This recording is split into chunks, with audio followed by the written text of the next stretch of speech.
Hi there, everyone. Welcome back to STEM Lockdown Digital School. This is grade 12 IT. And for the last week, I am your presenter, Lalani Lagranzi. As from next week, another teacher will be taking over from me, so the lessons won't stop. So as promised, we're going to have a look at two-dimensional arrays, and we're going to start right at the beginning.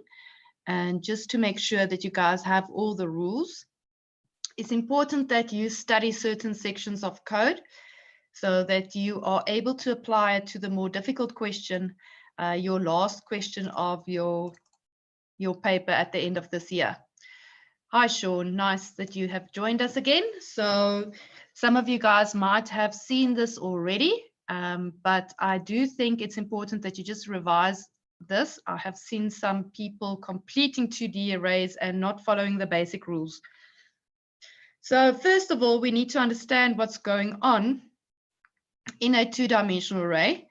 And if we had to represent it in a grid and we could see exactly what was going on in the RAM, this is what it would look like. So we have rows. So this one has 9 rows. And then we have 10 columns in this example. And if I would look at this example here of 267 there in pink, it is in row 2 and in column 5. So when we are referring to the array in the square brackets, we always put the row first, then a column, comma, and then the column goes second. Some people describe two-dimensional arrays as a block of flats. So if you want to imagine a block of flats and you have all the different levels, that would be your rows. And then each little apartment will have its own number, and that would be your columns. So when we're declaring arrays, we are going to follow the same rules as for one-dimensional arrays. You can start, I know some people start here with the array and then put a 2 in there. I just find it difficult to type, to always go and find that 2. So I actually omit that 2, but some people do include the 2 there in the declaration.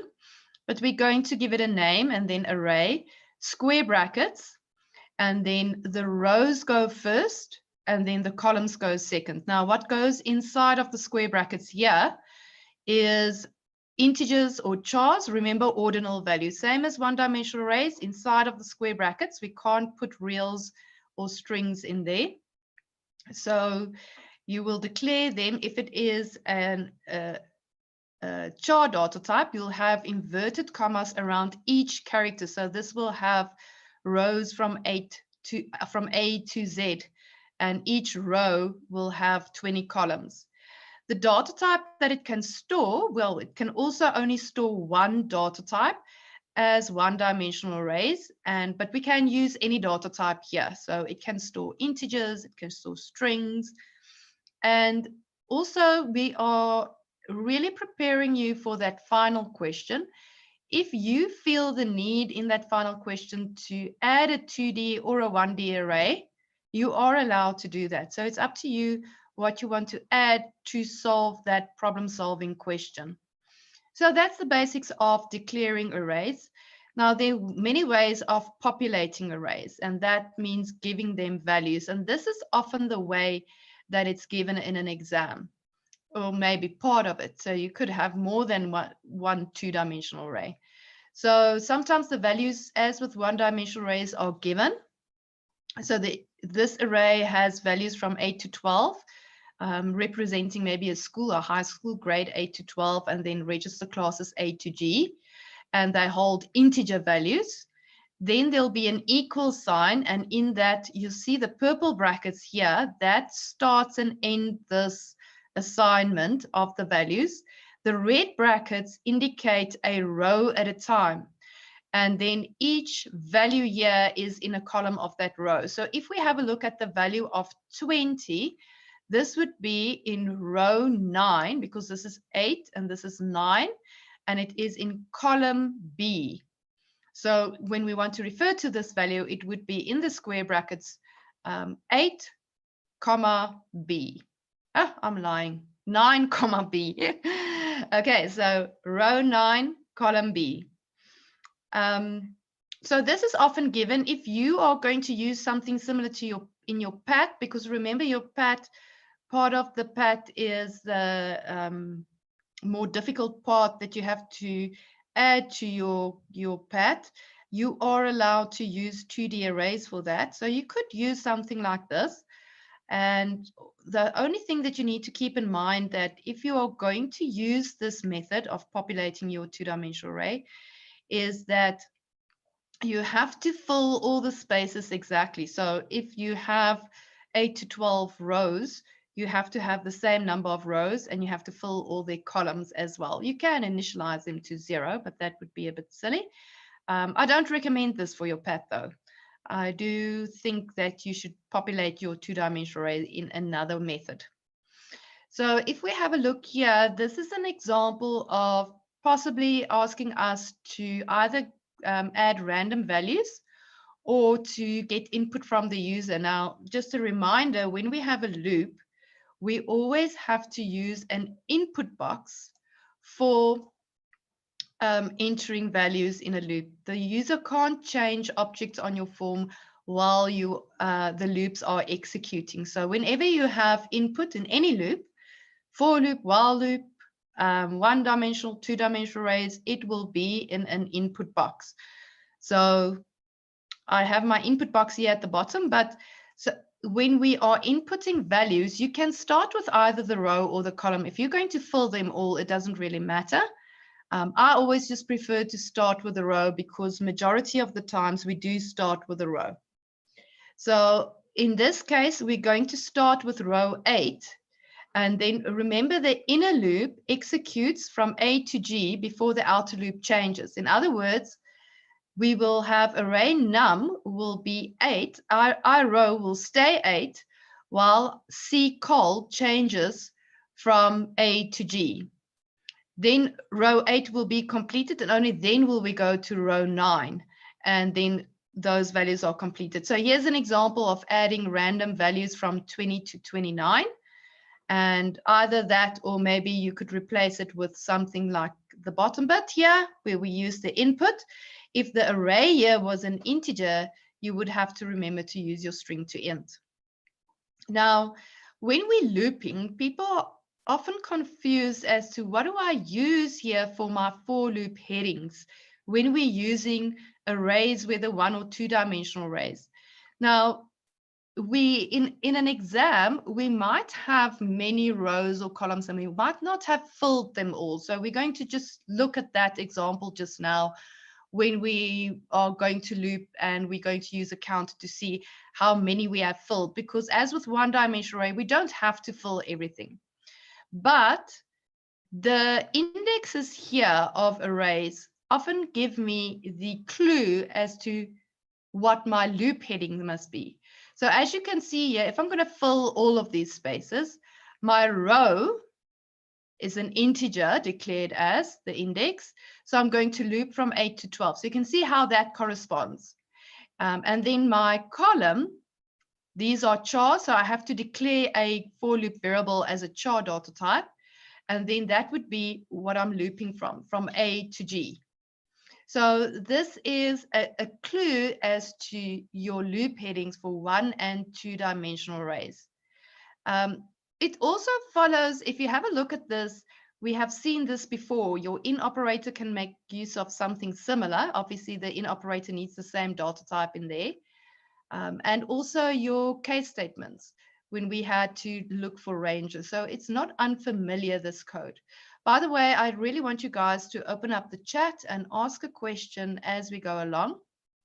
Any question, whether it's 2D arrays or not, and I will see if I can answer you guys. So here is the example that we often get. So let's just first look at the declaration of this array. This array has 20 rows and 4 columns. So let's say it's for a class of 20 people and there are 4 terms of marks. I do think that this would be a typical example that could be found in the final question this year, where we have parallel to that a one-dimensional array. So in this case, remember now our array mark can only hold one data type. So it can't hold both the number or the mark as well as the name, because the mark must be integer so we can do some calculations with it. And then the name would be string. So you can see how the rows here correspond with the rows of the two-dimensional array corresponds with the indexes of my one-dimensional array. And this is often something that is used. So when we're going to read from a text file, we're still going to remember to test if the file exists. And don't forget that begin and end as always.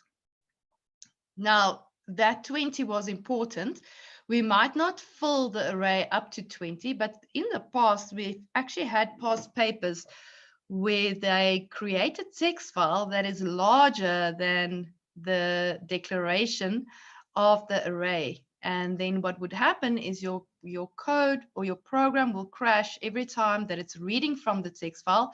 If you don't add the second condition here that I've highlighted there, the 20 with yellow.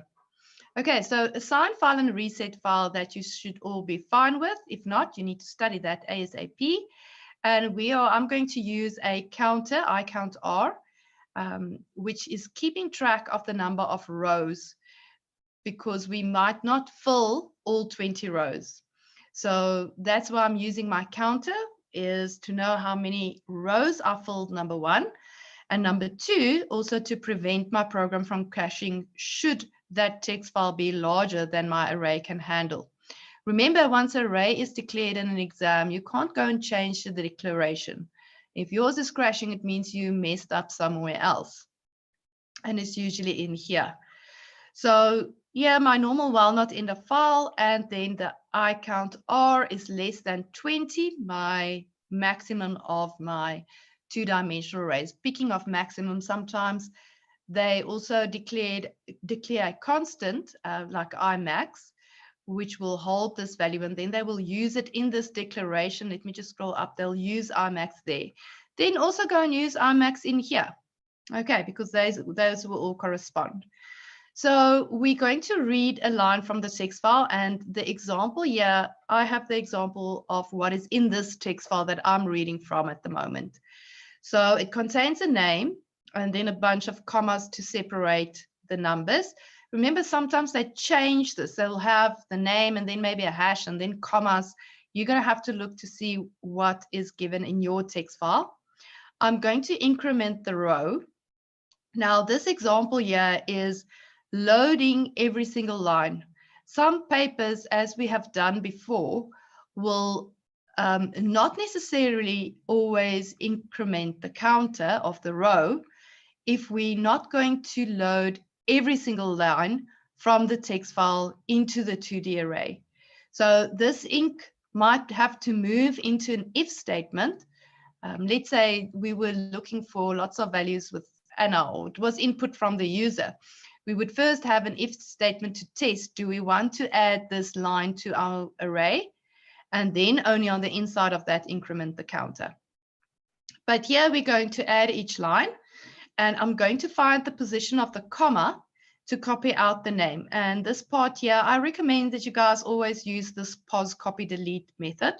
Also, you have to sometimes do lots of calculations here at the end with your copy to work out exactly what's the correct value to use there.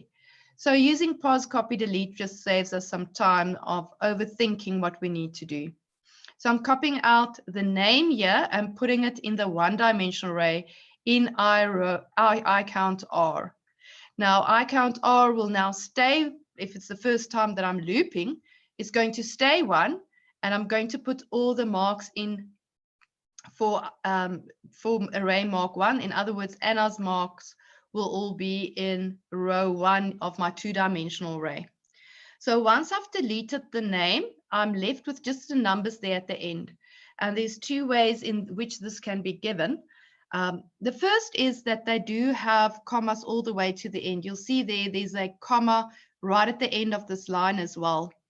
If they don't do this, so they don't have that last comma there, just add to your string here, S line is assigned to S line plus that comma or hash or whatever they're using, because then you can very successfully use your for loop for the column. There are obviously other ways of solving this. So here we're looping in our column from 1 to 4. I'm going to find, you can see there in your value in your line from your text file, there are 4 commas to find. So every time I'm looping, I'm finding a new position of the new comma. I'm then copying it out, making sure you're using string to end, same method as here. So S line, comma 1, IPOS minus 1. Then I'm going to delete everything from 1 and up to the comma, including the comma. So I'm left with the next set of numbers. First time it loops, I will then be left with 3 commas and 3 marks in the string in S line. Next time I'm looping, I find the next column, copy it out, and then you can see I count R is now still 1, but the column loop, the inner loop here inside of my while loop is going to loop from 1 to 4. So I'm filling row by row, I'm filling the array with their marks. Also, what I recommend you do is copy a line from your text file inside of your while loop, whether it's 1 or 2 dimensional arrays. It just saves you some time in going back and forth to see what's going on there. Here I can see what are they separating with it with. Is it a hash? Is it a comma? What is the layout of a string? And then this is the end of my while loop. And don't forget your close file. Your close file will score marks. But remember it also, if you have to write to this text file or maybe read from it again while your program is running, it's going to crash because the file is still open. So make sure that you include your close file. Okay, so that is how we can populate arrays, random input from the user. We can allocate values to it in the declaration, or we can read from the text file. I just reading a question here from Sean. Could you please explain the use of the for loop in the while loop? Okay, let me go back. So in my for loop here, maybe I must take you guys to, I have the program here. I must just quickly find, let me quickly find where that's, because maybe I can explain it better if I just show you what I've done in here. Okay, I'm not sure if you guys can see my screen. Let me just double check. Okay, so here's the code in Delphi. Once I've read this line, okay, so that's what's in S line at the moment. Now I read the name in and I'm deleting, so I'm going to delete that part there. So I'm left in S line with this. Now you could pause, copy and delete another 4 times separately, or you could use a loop. So you also, if you're going to use pause, copy, delete 4 times, you have to keep track of the column number because you want to fill the columns 1 to 4. So while I count is, let's say 1, I'm going to loop. So first time I'm looping, that is my string. Once I have, so then I copy out, so I find the first comma after 84. I'm putting 84 inside of mark 1, column 1. Then I get rid of that part there. So I'm left with this. So now I'm going to find the comma again, the second column. So now I'm putting 60 in column 2, and then I'm going to delete that again, and I'm left with the last 2 numbers. And so I continue until I reach the end. So copy out for number 3, the 83, delete the comma, and then I'm left with the last 83, find the position of the comma and put it in column 4. So that is the reason why I'm using a for loop. I could have used this method, pause, copy, delete 4 times, just making sure that you inking icol would have to be initialized to 0 and inked in between every pause that you find, or between the pause and the delete. So that would be a bit of a waste of time. So that's why I'm using this for loop inside. Okay, so let's go back to, so that's how we get the values. Now, the next part here is your string grid. If you're going to use or get a string grid in the exam, the default for the string grid is to have 5 columns and 5 rows. So string grid looks like this for those who haven't seen it yet. And the default will be 1, 2, 3, 4, 5 columns and 5 rows. And that is often not big enough to display our two-dimensional arrays in. So what we need to do is we need to set the size of the two-dimensional array. Now, if in our example, we don't know how many items, how many values we're going to fill for our rows. So we have kept track with that iCountR would be a global variable. We've kept track with how many items did I fill in my two-dimensional array in terms of rows. So you are going to use the row counter +1. I'll show you the code just now. I just want to explain to you why. Let's say I only read 5 people in my array. This will only display the first 4. Your program won't crash. You just won't see them. Now, you want to add one because the gray that you see here at the top is used for labels. Your two-dimensional array is typically explained in the white area of your string grid, and the gray areas are used for labeling. So in the example I'm going to show you guys, we're going to put the names here on the left of my string grid, and then we're going to put term 1 to 4 in the headings at the top. And the values, the actual marks of the 2D array is going to be in the white area. So if I have 5 marks entered or 5 rows filled, I need a 6th row at the top, row 0, for those headings. So when you are setting the numbers, let me just show you guys here at the top. When I'm setting the number of rows that I need, so your string grid has a row count, I'm going to make it 1 more than how many items I have filled of my array mark. So let's say I filled 10, I will have a row count of 11, and the columns are often fixed, but it doesn't have to be. This is an example of the columns being fixed.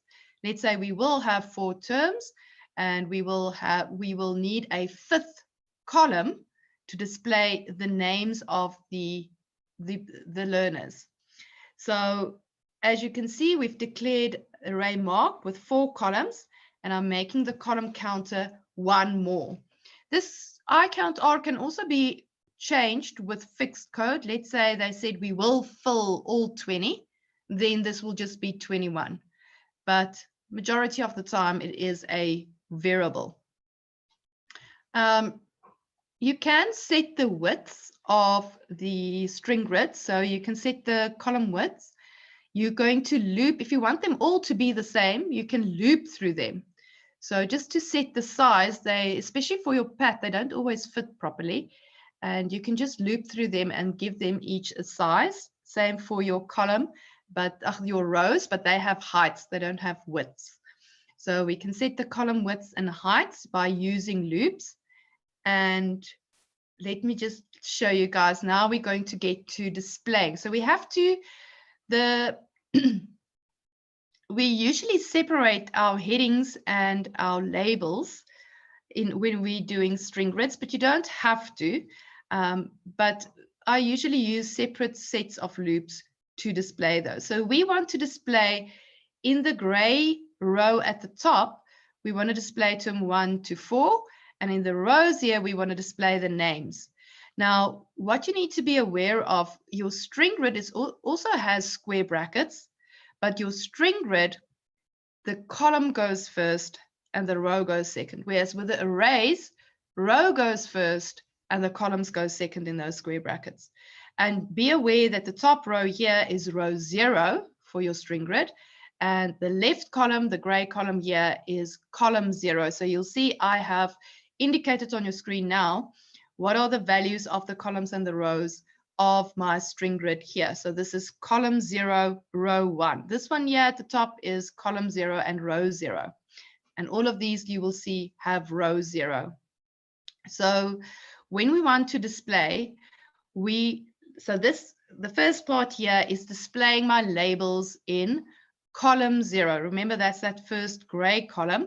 But my rows are changing because I want to go from one row to the next to display the names that I have stored in my one-dimensional array. So I'm looping here from 1 to I count R. That's how many values I have filled in my array. And my string grid in column 0, and the row of the array and the row of my string grid is corresponding. But make sure that with the columns, it's a string grid, it's a dot cells property. The columns go first, the row goes second. And I'm just simply displaying the labels there in the gray area. The for loop here at the bottom, all this is doing is it's displaying and have a look to see when you look at the screenshots. I mean, I could have said term 1, have a line for each one of these for term 1 and term 2 and term 3 and term 4.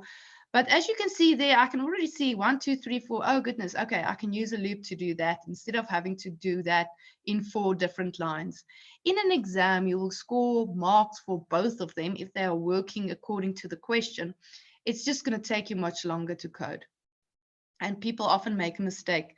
They copy and paste, and then they forget to change something.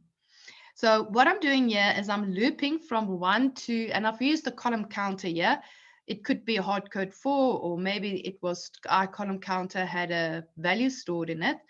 And I am displaying in the current column. So iCol is changing 1, 2, 3, 4. I'm staying in row 0. That's my top row here at the top.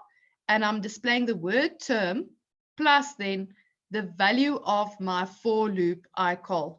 Well, the value of my for loop variable, which is iCol, which will change from 1 to 4.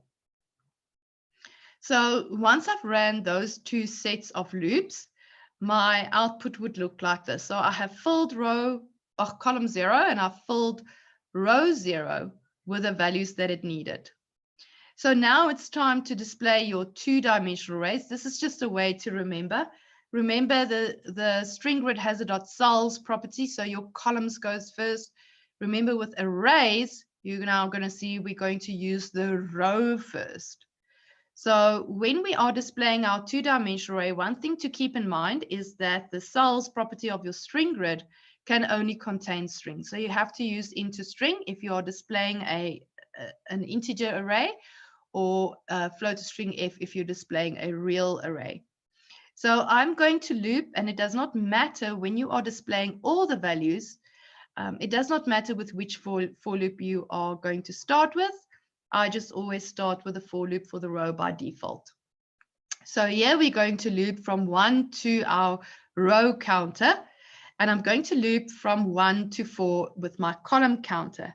And as you can see here, the column for dot cells goes first, then the row, and I have an into string, and in my array, I put the row first and the column second. So the rows and the columns correspond in values for my string grid and my array, but I don't use them the same in the square brackets. I have to swap them around. If I would stop my loop after I row repeated twice or executed twice, and my column counter also executed twice from 1 to 4. So let's say our row was now 2, and our column completed itself 1 to 4, 1 to 4 for the first and the second row. This is what the output would look like, because what I'm doing is I am filling, starting at row 1, column 1, 2, 3, 4, and then the row loop changes to 2, and I then loop again in my columns 1, 2, 3, 4.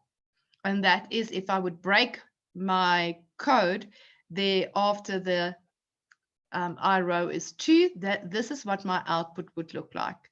But obviously we want to display our whole 2-dimensional array.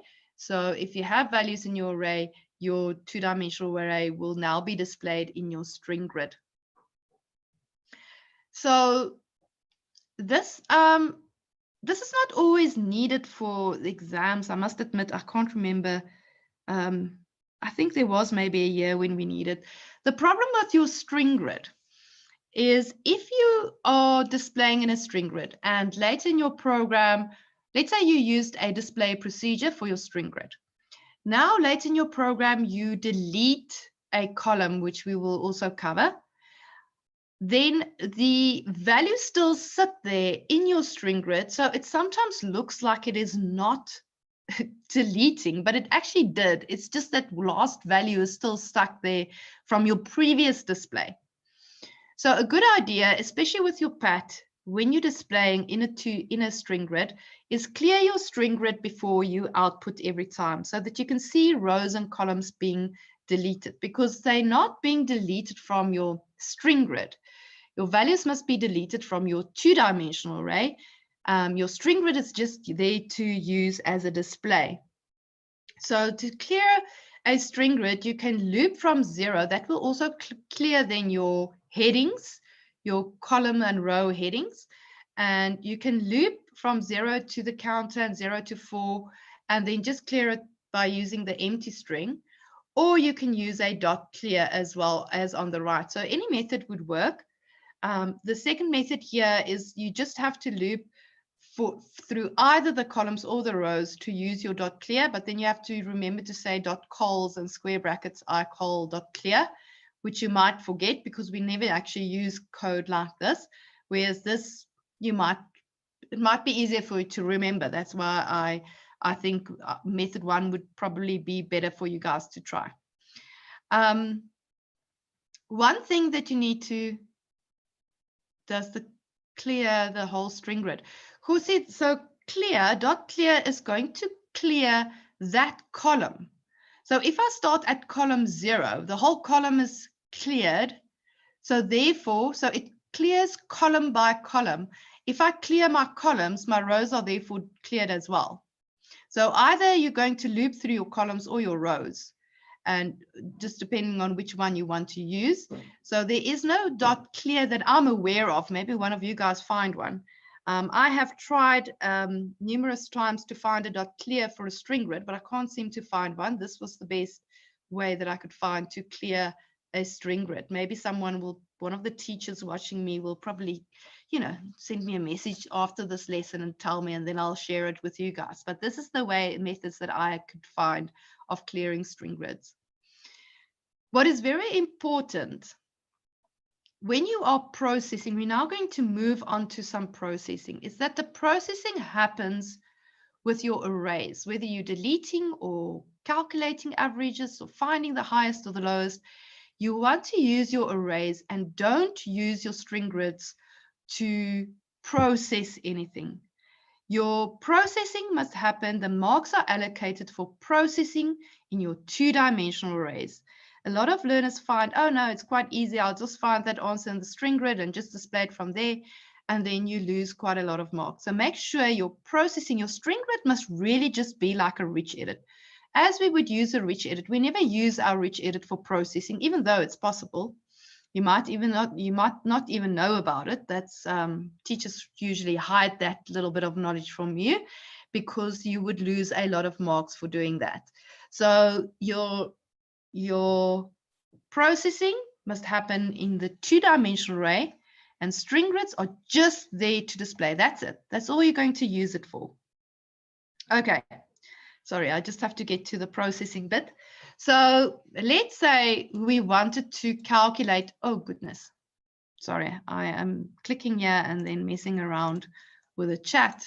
Okay, so let's say I want to display, I have a question where I want to calculate the average per row. And then, so let's say it's the learner's total and average. I need to add extra columns. So when you are adding per person, or your questions won't be necessarily related to people, but if you're processing something per row, you're going to need extra columns to display the answer for each person.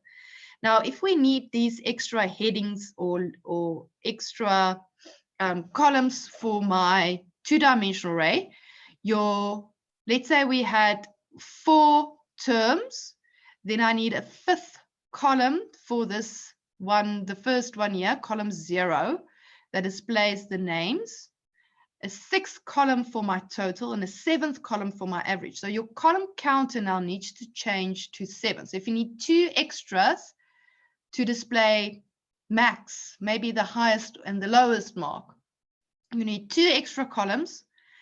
you will need to display in, you're going to need +3 of your 2-dimensional array. Your 2-dimensional array will fit in here. And always remember the first column, you need to count that as well, plus now your 2 extra columns. So that's how I got to the 7. And here I will just display the labeling total in my string grid. It's column 5. This is column 0. So it's 0, 1, 2, 3, 4, 5, row 0. So it's column 5. Remember, columns go first. Row 0, that's where I'm displaying the total. And in column 6, row 0, I'm displaying the label average. So if I needed to display a total at the bottom of my 2-dimensional array, let's take the example again of we keeping track of how many rows we filled with our iCountR. You'll use iCountR plus 2. 1 for my labels at the top, and then 1 from this extra total column. So if I filled my 2-dimensional array with 1, 2, 3, 4, 5, 6 values, so iCountR was 6, I will add, my row count will be 8 because I need 1 for the top and then 1 for total at the bottom. So when you want to display the total label, I'm using iCountR plus 1. Remember the top one here, the top one in your string grid is still number 0. So it will correspond with your array. Your counter will correspond with your array as to where you want to display this label. So we had 6 here, we're filling 6, number 1 to 6. And in column 7, we're going to display the value of total, and it is in column 0, row 7. So 7, I'm not sure if I said rows or columns. We filled 6 rows.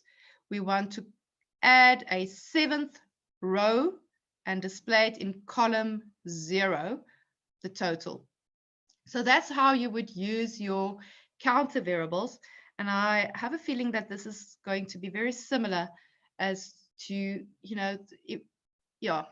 if you are going to get a string grid in the final exam, then you would probably need a row counter. Okay, I think so. The next parts here, the next 2 things that I hope we get to is calculating something overall. So I'm taking all the marks in my 2-dimensional array, and I want to know the average of all the marks, not per column or per row. We'll do that tomorrow. So I want to know overall, what is the average of the marks? So what I'm going to do is I'm initializing my total, very important, above the loops. So once we start doing row and column questions, this initialization goes on the inside of the first loop. So these questions are at the top, the total starts with 0. I'm looping. If you are calculating something overall, it actually doesn't matter which loop you're starting with, but as I said, I start with a for loop for the row by default. I loop through my rows and my columns, and I add up the running total. Remember my rule that says if a variable is on both sides of the assignment statement, that value needs to be initialized. If there's a loop, that initialization will go above the loop. But with 2-dimensional arrays, we then further need to determine where we want to initialize. And for overall mark, it's above both of these loops. The last time string grids were in an exam, I'll have to check for you, Sean. It was a while ago. I see the trend is a rich edit. So I would definitely prepare for both. But it looks like there has been a trend in the last few years that we're using rich edits to display. But you need to know string grids, and I don't know what's in the final exam, so I haven't set it. So I'll see it when you see it. So it's best to be prepared for both. And then, okay, now I have the total well, I added up all the marks in iTotal. I have multiplied the marks with 4, because remember, when we want to calculate an average, we need the total and then how many marks did I add up. I didn't just add up iCountR number of marks. Each learner had 4 marks, and that's why I multiplied iCountR there with 4 and stored it as iCount. And then I calculated the average by taking the total and divided it by that new counter. Now, if I have to display these values in the string grid, I'm now going to use the cells in, well, column. Well, it depends on where the question was asking. I'm actually looking at this thinking, what am I doing? We're displaying in column 0. And that was for, you remember that first example that I showed you? This is now just displaying, let's say, right bottom of your string grid in column 0. Oh, sorry, no, I'm lying. Column 0, that's just the label. I'm putting the word average below. So this is displaying below my 2-dimensional array. So I'm in the label average goes in the column in the gray block, and then next to it in column 1, but in the same row, so the row below my 2-dimensional array, I then display our average. And yes, there is a mistake. There's a full stop there and an extra bracket there, but hopefully you guys can cope with that since you're grade 12. So this is now displaying that average that I calculated in column 1 and just below my 2-dimensional array. You might be asked to display it in a dialog box, which would mean you need to use a show message, or maybe it asks you to display it in a label or a rich edit or wherever, but we can also display it in a string grid. Okay, I'm still going to explain to you guys this week how to display inside of the rich edit as well. Okay, we'll get to that. Now, let's just have a look at an example of finding the highest mark, but the highest mark overall. So I want to know of all those marks in the 2-dimensional array, which one was the highest? And I also want to know who the person was that got that highest mark. I will need to initialize my string variable with the name of the person as well as the mark. So what I'm doing here is I'm making the first person's first mark the highest one, because when I get to this if statement, I need to compare it. Is the current mark higher than or greater than I high? Now I high needs a value. I can't just loop for the first time that I hit that if statement. I high needs some value. So I've made the first person the highest one, and if you have to keep their name, you can also store the name. And this is sometimes where learners use the string grid. Don't use the string grid, use the arrays provided. Since I'm looping through all of them, I can start with either the row or the column loop, but I'm going to loop through both. I'm testing every mark against the highest one. I know if you have seen the 1-dimensional arrays that I explained, I often start here with 2, but I can't do that here because I can't start at row 2. I might have another mark from the person of the person stored in the first row. Maybe one of the other marks for term 2, 3, or 4, one of those marks were the highest one. Then I will skip over it. So for this reason, I am starting at row 1, and I am also looping from column 1. And then if I find a mark that is higher, I then store the name of the person in S high, and I store their mark in I high. And so it continues to loop. Just don't output in the inside of the for loop. You first loop through all of them. And once you are done, then you have the mark stored in S high and I high of the highest person's name. Remember, the rows correspond, and you're able to display it outside of your loop. It would be pointless to do it on the inside because I high and S high might change many times. So you might get lots of output. You're only interested at the final answer. And that's why it's outside of the loop, and that is important. Okay, so that is the end of today's lesson. We are going to continue with 2-dimensional arrays. And I don't expect us to spend all 5 days on 2D arrays, since and it depends on how many questions you guys have. So we can, after that, go either to some SQL questions or 2D array questions that I can explain from final papers to you for the last week. It's up to you guys what you want me to do. So let me know, and remember to go and go to education.gov.za. Do as many, I'm going to call them last questions as you can. From the supplementary of 2018, there were, and earlier papers, there were 3. So you want to do question 3 there, and then from final of 2018 up to now, there'll be 4 questions, so it will be question 4. So just make sure. Yes, I'm going to show you how to display in a rich edit possibly tomorrow, Kgosi. So that will be part of tomorrow's lesson, and because it ties in with what I want to teach tomorrow. So guys, I'll see you tomorrow at 2 o'clock, same time, same place. Thank you very much for watching. And this was Grade 12 IT from STEM Lockdown Digital School. Thank you to Africa Teen Geeks to make it possible for us to teach this way. And please follow them on Instagram, Twitter, and Facebook. And also remember, there is a Grade 12 IT playlist if you go and look for the Africa Teen Geeks YouTube channel. See you guys tomorrow. Have a good day. Bye.